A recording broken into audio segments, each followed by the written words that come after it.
Добрый вечер, уважаемая Яна, Инга, уважаемые все подписчики. Значит, я делал ритуал найти свое предназначение. Значит, после этого работа нашла меня сама, хотя живем в городе, где с этим не очень хорошо. Вот. Устроился руководителем отдела продаж на производство продуктов питания. Значит, пока большие деньги не пришли, но пришла большая возможность. Я вот написал в одном комментарии. Значит, открыты все рынки таможенного союза. Республика Казахстан, Республика Беларусь, Российская Федерация. Вот есть возможность работать. Меня зовут Павел, я проживаю сам в Казахстане. Вот. Работы много, командировки не заканчиваются. Подписал несколько договоров с сетями. Что еще? Окучиваем обычные магазины. То есть везде пытаемся поставить свою продукцию. Открыл филиал в столице, хотя живем в 300 километрах. Много работы, в общем, очень помог этот ритуал. Делал его единожды, помог с первого раза просто на выстрел. Выставил объявление о поиске работы, свое резюме на сайте, наподобие Авито, и мне позвонил собственник бизнеса чисто случайно, как чисто случайно, видимо, не случайно, конечно, и пригласил меня занять эту должность. Я ее занял, и единственное, что, конечно, работы много, все придется строить с нуля, но я благодарен духом, силам за то, что дали эту возможность мне. Помимо этого делал ритуал на исполнение желаний на красную свечу, где там пишется дата рождения, я не помню точно название, как оно именно называется. Я его переписал в тетрадь и делал его на исполнение желаний в процессе, то есть с появлением трудностей постоянно провожу этот ритуал для того, чтобы мне помогли силы преодолеть те проблемы, которые возникают в ходе развития той работы, филиалов, этих открытий. То есть все эти проблемы, чтобы преодолеть. Помощь на языке духов делаю, и все потихоньку движется вперед. Я дарю приветствие мастеру Инге, ее помощнице Яне и всем гостям ведьминой избы. Зовут меня Елена. Я новичок на канале мастера. Но несмотря на то, что я на канале всего лишь месяц, хочу поделиться со всеми своими достижениями. После знакомства с мастером Инги я сравниваю ее с земным Прометеем. Да-да-да, не смейтесь. Эта женщина вернула меня к жизни. Она вот просто дала мне силы и надежду на светлую и счастливую жизнь. Слушая ее, внутри появляется чувство, что она дарит нам всем часть своего пламенного сердца. Она опять вернула мою внутреннюю силу. Мне опять вернула мою внутреннюю силу своим появлением в моей жизни. И все ее ритуалы и советы выводят меня из темноты и отчаяния. Вот когда я слушаю мастера Ингу, мне хочется по новой жить, творить, вернуться обратно, когда я была сильна, когда я чувствовала себя уверенно, когда у меня все получалось и ладилось. Я благодарю богов за встречу с этим мастером. Но значит, еще в моей жизни есть шанс на радость, счастье, достаток и удачу. Благодарю вас, мастер Инга, за ваш талант и мастерство, за ваш труд и знания и за огромную помощь всем нам. Да хранят вас боги. Я желаю всем благополучия и покровительства фортуны. И пусть ритуалы мастера Инги исполняют все ваши мечты и возвращают вам все ваши силы. Благодаря этому человеку мы можем обрести радость, счастье, достаток и благополучие. Мир всем. С уважением, Елена. Здравствуйте, Яна и уважаемая мной Инга. Я на вашем канале уже год. Хочу поделиться со всеми зрителями. Сначала я 2-3 месяца изучала канал. Затем начала делать ритуалы.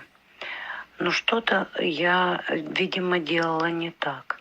Потом, осознав, и одним летним вечером у меня пришла мысль, что я уже созрела на раскрещивание. После того, как я сделала раскрещивание, у меня в жизни все началось по-другому. Но сначала я собрала из дома все иконы, кресты, сама отнесла в церковь, молча и ушла. Затем я начала делать чистки, а потом на привлечение денег денежные ритуалы начали очень хорошо работать. Начали мне предлагать подработки. У меня очень много появилось подработок. Я работаю медсестрой. Капельницы, уколы, выезда на дом, подработки в частных клиниках. Очень хорошо это все у меня пошло. А затем я очень волнуюсь.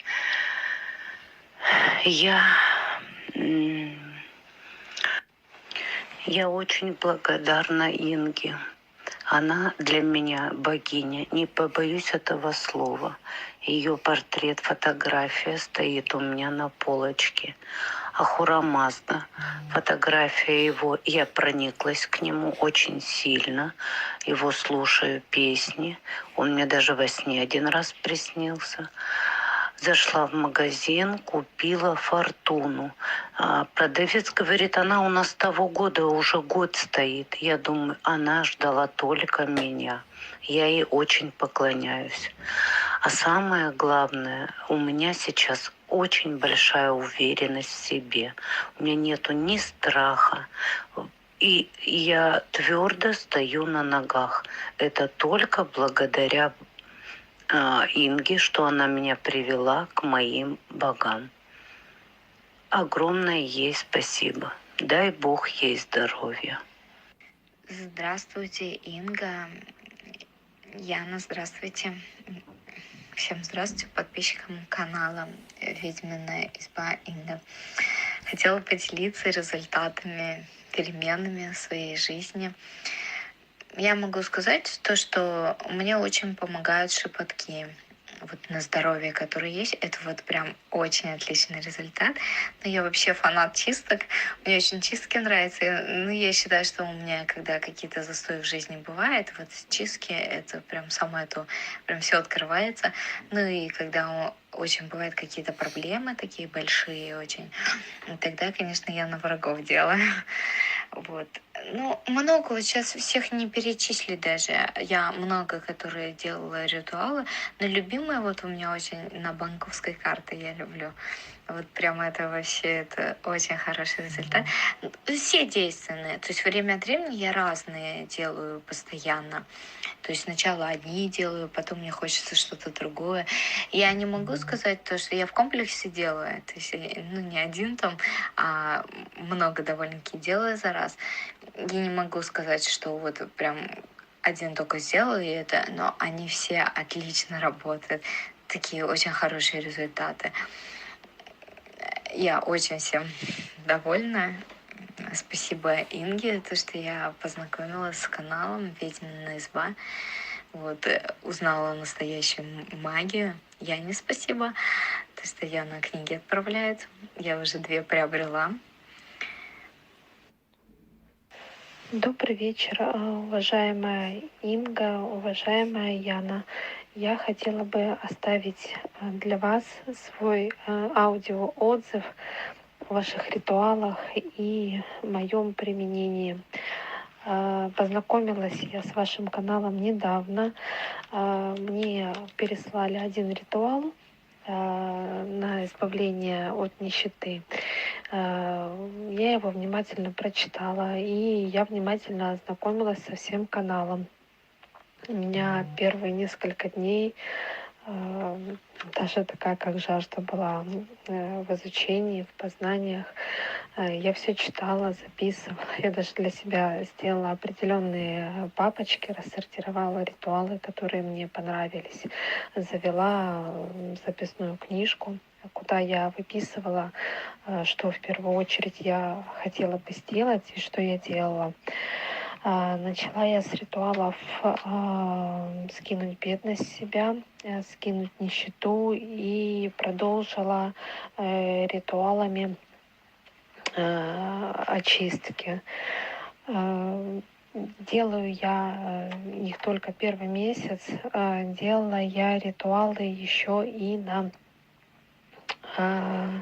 денежный источник и делала ритуалы на доход. Первый раз, когда я сделала ритуал на доход, я его сделала утром. И в этот же день, когда я приехала на работу, мне поступил заказ от клиента. Извините, прервалась. Делала ритуалы несколько раз, и каждый раз, когда я утром делала, в этот день мне поступали заказы от клиентов. Пусть они были небольшие, но это очень сильно поднимало самооценку, особенно вот когда ты попадаешь в такой вот период, когда тебе кажется, что у тебя вот, ну, все из рук валится, ничего не получается, и вот действительно что-то с тобой не так. Сейчас я делаю потихоньку, я стараюсь делать каждый день, но не всегда получается каждый день. Но стараюсь делать либо вечером, либо рано утром. Есть сдвиги, пусть они даже там самые маленькие, но это очень радует. Это очень радует. Я благодарна, что вы есть, что вы дарите нам такие ритуалы, и что мы благодаря вам можем помочь себе украсить нашу жизнь и стать лучше. Спасибо вам огромное. Спасибо от всего чистого сердца. Здравствуйте, меня зовут Алина. Я попробовала шепоток уважаемой Инги от головной боли к мученице Катерине. У меня дико болела голова, тяжело было даже лежать. Таблетки дома не было, а аптеки были уже закрыты, так как была уже поздняя ночь, и я решила попробовать шепоток. После чего была в шоке, так как я не ведьма, но шепоток помог мгновенно. Голова перестала болеть. Потом решила померить температуру, она была немного повышена. Таким образом, у меня впервые в жизни при температуре не болела голова. Когда читала шепоток, было такое ощущение, как будто кто-то стоял сзади, за спиной, и из верхней части головы выходил какой-то поток вверх. Этот поток можно сравнить с магнитиками, которые отталкиваются. Благодарю вас, Инка, за все, что вы делаете и сделали уже. Всем здравствуйте, подписчики канала «Ведьмина изба», а также приветствую Ингу и Яну, так как через них идет мое сообщение. Вы знаете, на канале «Ведьмина изба» я появилась совсем случайно, в мае 2019 года. Как-то автовоспроизведением мне открылся ролик Инги, где она там очень сильно материлась на всех. Ну, не на всех, а на Магуев, там сильно ругалась и все такое. И я как-то слушала, так как я на тот момент была крещенная, и по всем вот этим канонам, да ладно, как бы простить надо, Бог простит. Ну, в общем, вот как бы по вот этим канонам также думала, ну что он так ругается-то? В общем, можно же простить людей. Ну и, в общем, первый раз закрыла. Потом второй раз случайно наткнулась, когда что-то искала эзотерическое, видимо, про деньги, и мне наткнулся ролик «Закон денег». Я его открыла и с удовольствием прослушала. Думаю, боже, как может в этом человеке соединиться сразу вот столько мудрости и знаний и одновременно столько вот, как говорится, негатива. Инга там советовала прослушать другие ролики ее. Я себе тут же на бумажку выписала и начала их с жадностью слушать. Я даже наушники себе специально беспроводные купила, чтобы на работе, за рулем и везде слушать, в общем, Ингины ролики. То есть я их слушала по 8-10 часов в день. То есть у меня телефон всегда находился рядом, и чем бы я ни занималась, у меня всегда в наушниках были лекции Инги. То есть я изучала канал очень-очень сильно. Мне было все интересно, все. И даже ее ругательство на Магуев я поняла.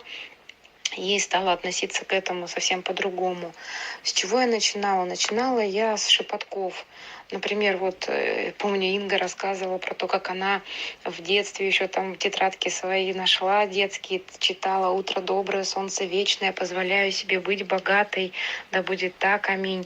То есть я взяла себе книжечку маленькую и прям туда стала записывать все эти шепотки. И, честно сказать, что я даже мужу, не знала, что можно там мужу как сказать, другим, изначально не знала. Я ему, например, насыпала в чай сахар и читала ему: чай деньги будут, чай сладкая жизнь будет, чай удача там про Мишу вспомнит, чай деньги прибудут, заклинаю. И вы знаете, у него заказов стало больше, несмотря на то, что вроде как делать нельзя было. Когда случалась там какая-то ссора или еще что-то, то есть я читала. Секунду, я здесь вставлю свои 5 копеек. Такое делать можно. Вот такие ритуалы, которые, то есть маленькие, для своих детей и так далее. Наподобие этого я давала шепотки свекрови, матери, бабушки. Подобные можно делать. Нельзя чистить мужа и прочее, потому что вы не ведьмы. Ведьмы и то не всегда им разрешено вообще своим близким помогать. И уж тем более как бы чистить, очищать и прочее нельзя. Но просить у Фортуны своими словами помощи для мужей, для детей можно. Точно так же, как люди ходили к богам и просили за своих близких. Только вот серьезные ритуалы с чистками, снятием болезней и прочее нельзя, потому что есть вещи, которые человек сам должен делать. Это его, как бы скажем, уважение к силам. А вот такие вот шепотки читать им, чтобы у них было, это можно. Просто не совсем правильно поняли меня. Ну, это не важно.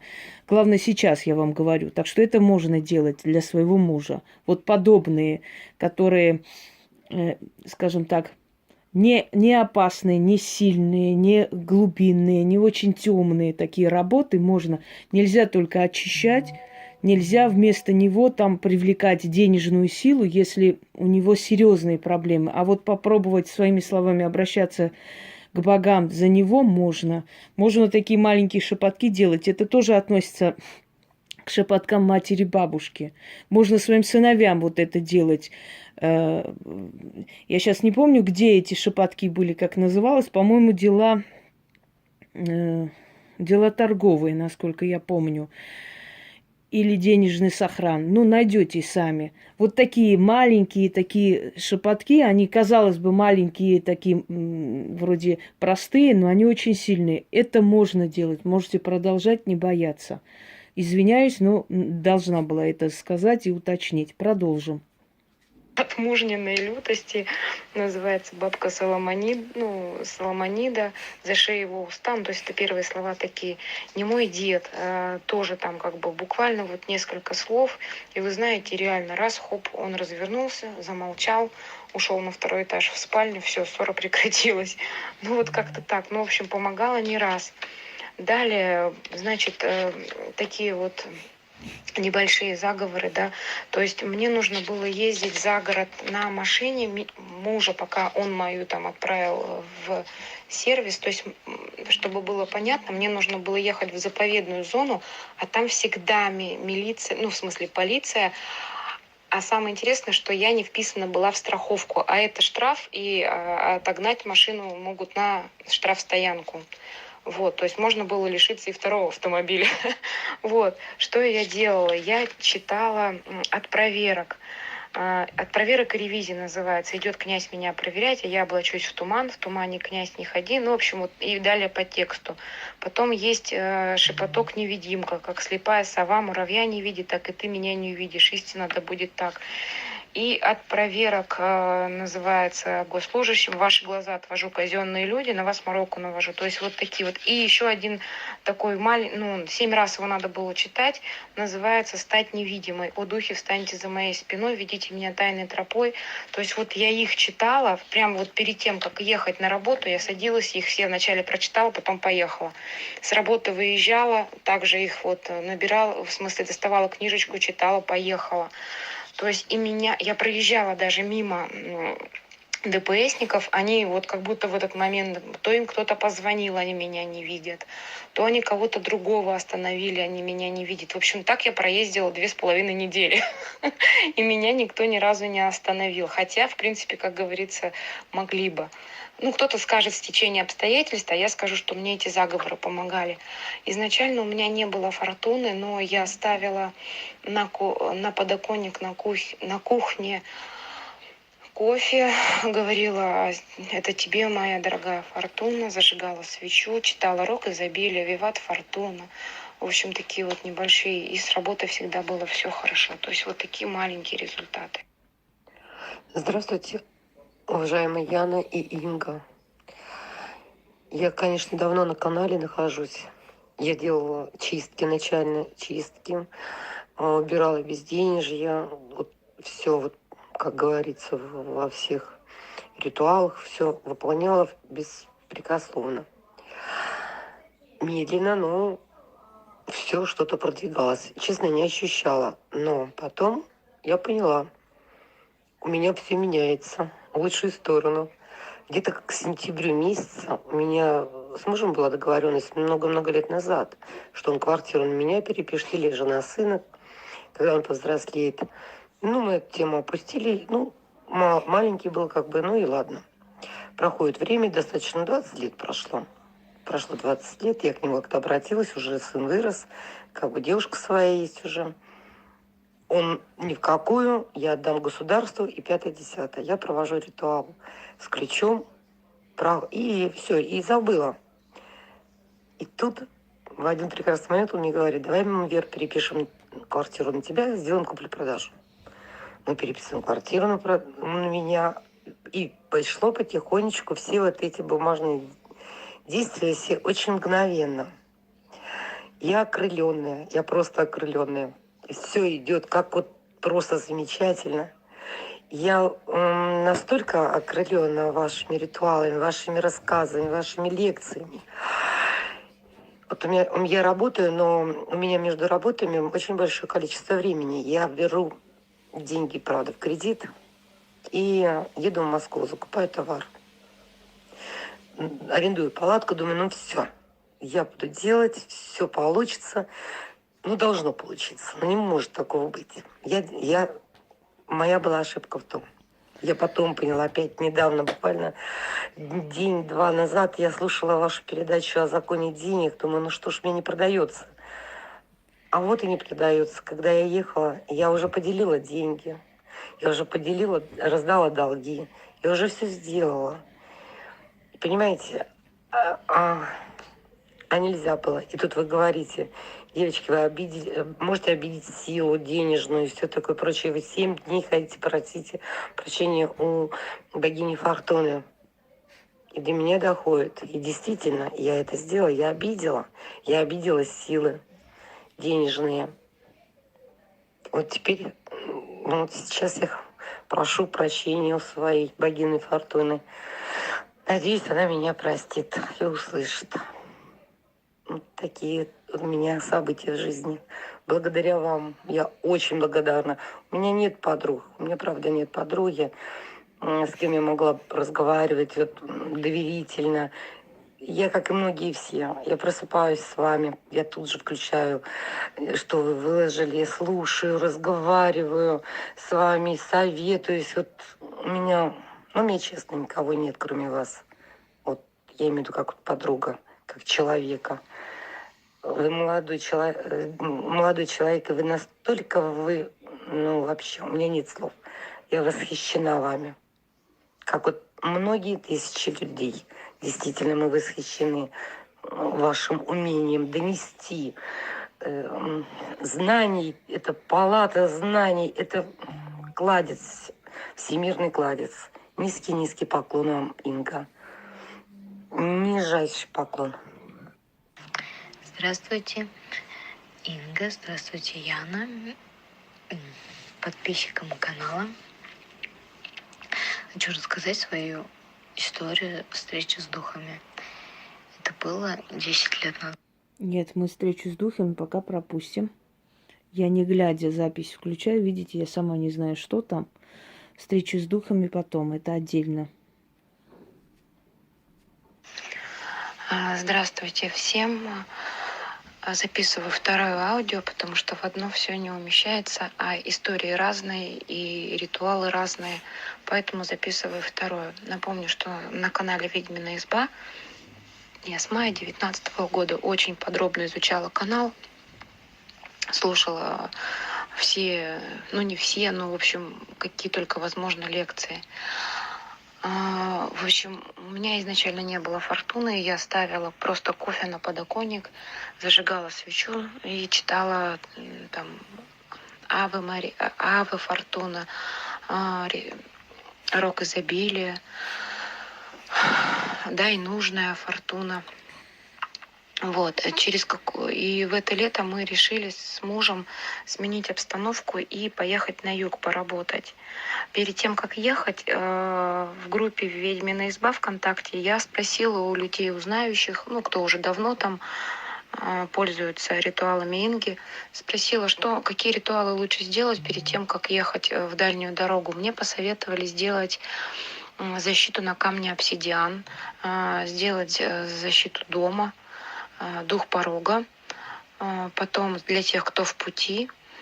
И я еще прочитала заговоры, стать невидимой, чтобы нас, как говорится, ДПСники не останавливали. И, знаете, мы как-то 3500 километров проехали за 2,5 суток, и вот вообще без задора, без запинки, как говорится. Даже если нас останавливали, нас тут же отпускали и, в общем,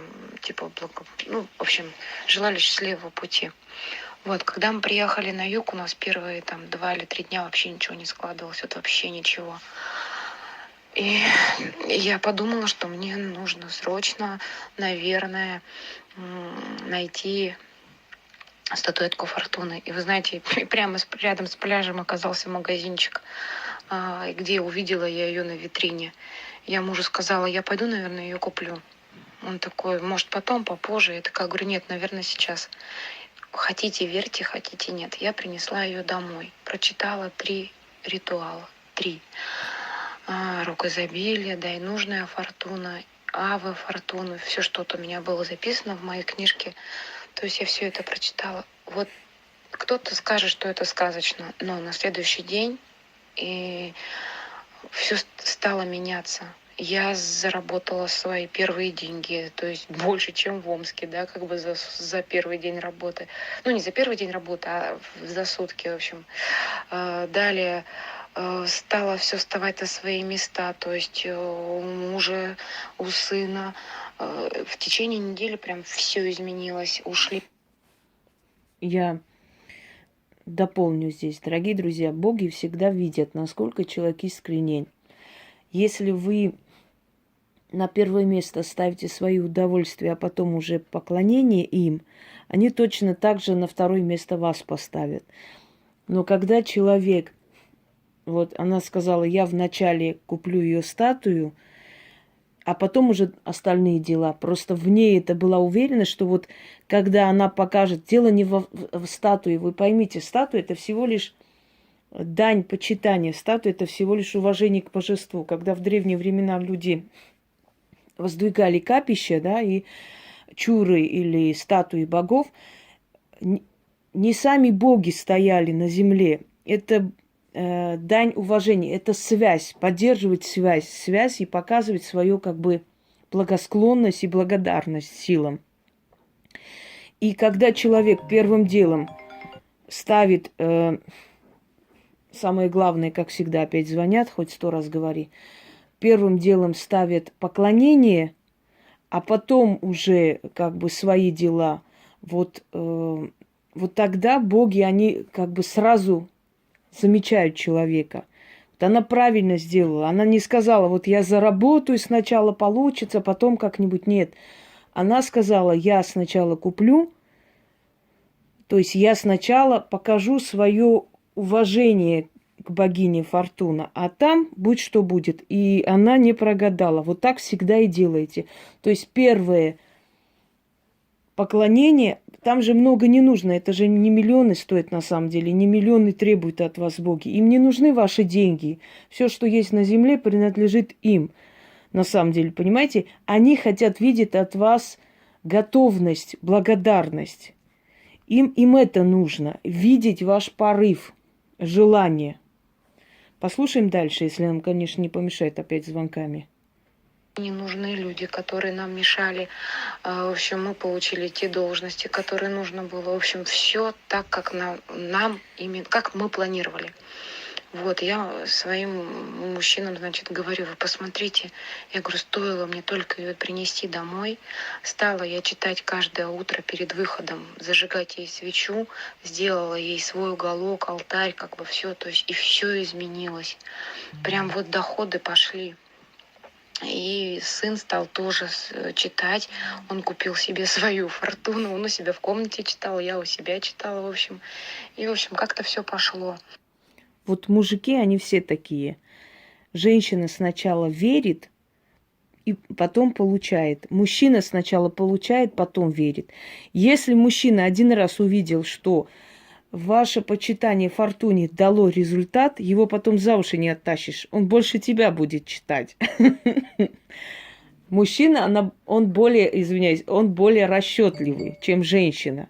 Если он один раз увидел, что это дает деньги, прибыль, он больше тебя будет к ней обращаться. Но изначально они будут мешать всячески. Да ерунда, да перестань, прекращай. Ну или махнуть рукой, самый легкий вариант, там, делай, что хочешь. Но потом, когда они начинают видеть результат, они сами это делают. Поэтому не обращайте внимания, если они сопротивляются до первых результатов, а потом они сами тебя просят, еще и спрашивают, может, кофе тебе надо, благовоние надо твоей фортуне покупать, что там надо делать, скажи, что надо, может, я тоже прочитаю и так далее. Это так, к слову. Да, пока не завершилось, дорогие друзья, я сейчас до конца запись проведу и как бы все, потому что память заканчивается. Отправляйте, присылайте Яне потихоньку, я их накапливаю, эти ваши голосовые, а потом буду время от времени выкладывать, как и обещала. У меня еще в запасе огромное количество, но в любом случае пускай будет. Будем время от времени, не буду вам все время это напоминать, вы можете сами отправлять, пускай другим людям будет вдохновение. Продолжим. Ой. Естественно, когда у людей складывается все хорошо, стали появляться завистники, типа того, вот без году неделю тут на пляже, а у них вот уже там клиенты и так далее и тому подобное. В общем, люди стали завидовать, стали палки в колеса вставлять. И я не знаю, что бы я делала без ритуалов. Поэтому, дорогие друзья, даже если у вас на удачу ритуалы работают, я поэтому вам и говорю, чем больше вы будете подниматься и чем больше вы будете на виду, тем больше будет зависти. Не забывайте, есть люди, которые ни черта не хотят в жизни делать, но ненавидят тех, у кого это есть, понимаете? Им все равно, как это пришло. Поэтому постоянно, время от времени делайте и от зависти, и чистки. Это важно. Чтобы сохранить вашу волну удачи, надо иногда очищать от подобных элементов, чтобы оно не забивалось. Знаете, как в кране забьется, и вода не течет.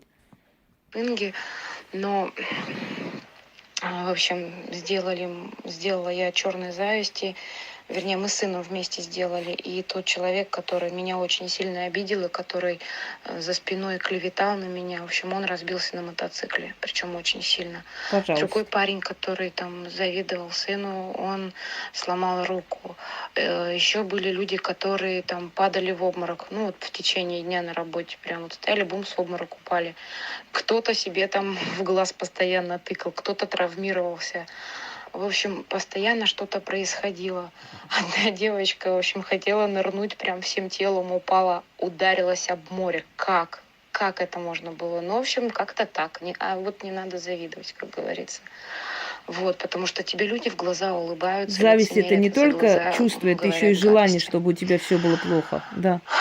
Вот, когда ситуация сложилась очень-очень неприятно. Ну, то есть, потому что кто слышал про тайган, да, то есть тот, возможно, понимает, что там на юге есть такие моменты, как 90-е оттуда еще не ушли. когда Инга рассказывала про тайган, я поняла, что то же самое и, в принципе, в Анапе происходит. На пляже никто этого не видит, вот как говорится, обложку. Никто не знает, что творится там внутри. Вот, и я это узнала летом. То есть и в Анапе то же самое. То есть там 90-е схлестнулись со сталинскими временами, как сталинские, потому что на тебя все стучат, если ты что-то делаешь не так. А 90-е, если ты, как говорится, у тебя нет крыши, тебя никто не крышует, значит, ты там не сможешь работать. И я буквально через месяц стала работать сама на себя, на что мне говорили: да кто ты такая, да тут никто на себя не работает, тут все приезжие работают на местных. Я говорю, ну пусть дальше работают, а я буду работать на себя. А люди, которые работают там по 3-4 года, они были в шоке. Как? Ты только приехала, ты еще ничего не знаешь, а ты уже работаешь на себя. Я говорю, ну как-то так. То есть я хочу сказать, что это все благодаря ритуалам Инги. И то, что я там выжила, и то, что мы смогли заработать. И это все благодаря ритуалам. Так что те, кто думают, что там они сделали 1-2 шепотка или они сделали 1 ритуал в месяц, я вам скажу, что мы их делали каждый день и читали еще и по несколько ритуалов. Чистки работают, чистки тоже работают через день на следующий день. То есть, а еще скажу одну такую историю. В общем, один раз, вроде все нормально устаканилось. В общем, какой-то прошел период времени, я сыну говорю: сын, давай сегодня чистку сделаем. А в ритуале же там говорится, что там рою могилу, что-то типа того, чтобы сдохли там эти враги. Он говорит, да что-то типа не дохнут они, не работает, наверное. Я про себя сразу подумала, что зря ты это сказал. Но вслух почему-то ему не произнесла. Верите, нет, в течение недели у него начались неприятности. Да, обижаются Я за силы. этим всем наблюдала, потом подхожу к нему, говорю, сын, я говорю, ты сделал такую оплошность, обидел силы, те, которые тебе помогали.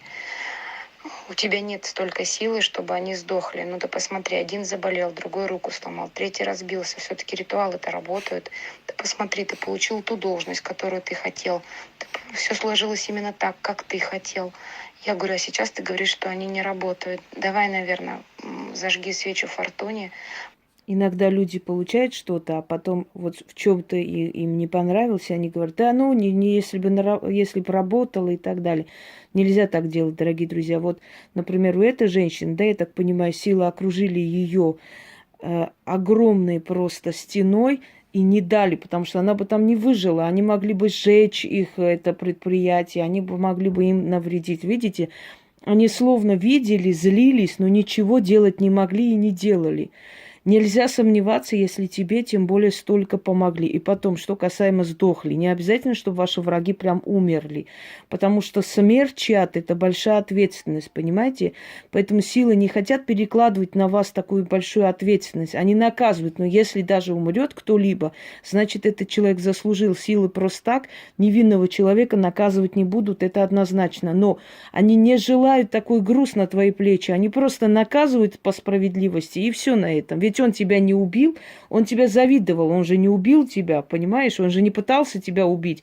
Значит, за зависть он получает, но не как за убийство или за попытку убийства тебя, а как за зависть. За зависть ему достаточно и того, что он разбился и лежал в больнице, ему вот так хватит, понимаете?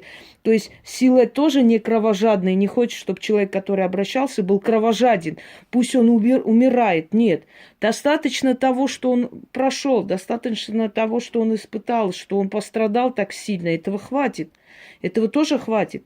То есть сила, она не, знаете, не карающий орган, а орган справедливости. Справедливо ли за зависть, чтобы он умер? Нет. Он должен получить по заслугам, сделать вывод и дальше этого не делать. То есть знать, как надо жить в этой жизни. Этого достаточно, понимаете, когда вы говорите, а вот не сдох. А вот он не должен был сдохнуть. За это Вселенная не дает смерть, за это Вселенная проучает. И так далее. Я буду время от времени выкладывать, а пока достаточно и так.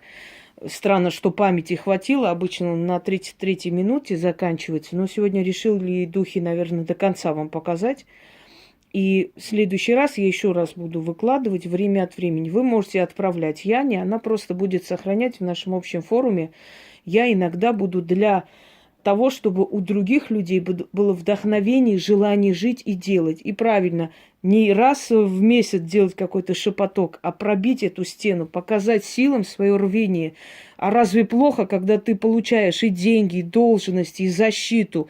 Плохо разве, дорогие друзья? И уверенность, что завтра тебе никто ничего не сделает. Сделает, накажется. Вот такое ощущение, знаете, защищенности в жизни. Меня обидят, я пойду начитаю, накажется. Я захочу деньги, пойду начитаю, получится. Ну, это ли не рай, мне кажется, на этой земле? Получать все, что ты хочешь. Всем удачи!